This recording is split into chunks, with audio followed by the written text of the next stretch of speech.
Sriharsha, I am truly delighted that all of you, the bright young people, are channelizing your energy constructively, innovatively, to make a contribution in these awful times. We're going through an extraordinary crisis, and there are many preventable deaths. Because of 70 years of sins, I'm advisedly using the word sins, past sins, which cast long shadow. Too many people are suffering needlessly. If the suffering is unavoidable, you can only grieve. But if the suffering is avoidable, we must do much more than grieving. We must make a difference. You're working very hard. You're bright people. You're knowledgeable. You're innovative. You're techno-savvy. You're deploying all your talents and resources and energy to make a contribution in the short term, but also in the medium and long term.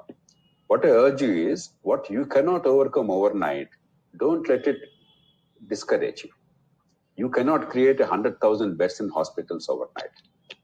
You cannot create 1 million oxygen cylinders in the country overnight, or 10,000 oxygen tankers to be transported. That is well beyond your capacity, my capacity, the Prime Minister's capacity, anybody. Over time, we must overcome these handicaps. But what we can do, within the constraints, you focus on that instead of becoming discouraged with things which are beyond your control.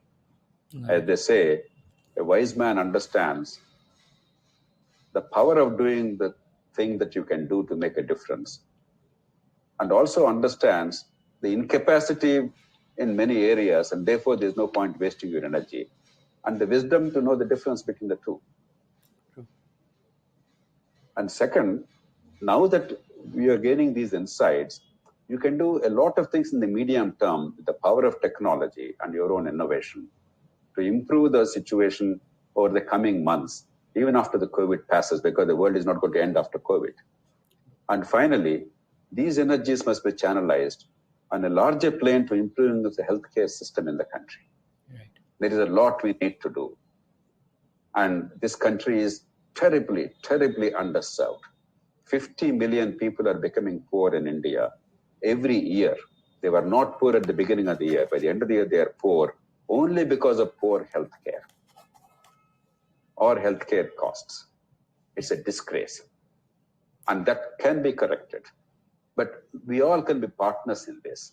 We can drive the society to come up with constructive and creative solutions, affordable solutions. We can persuade the governments to do things quickly. We can create a public discourse.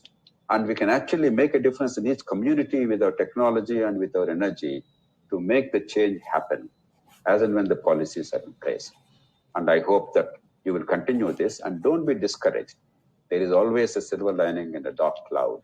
And maybe if the country is sensitized, if the political system understands the value of quality health and the vote in that, maybe what they have failed to do for 70 years, they will now do it. So take heart in that. Yes, sir. All the very best.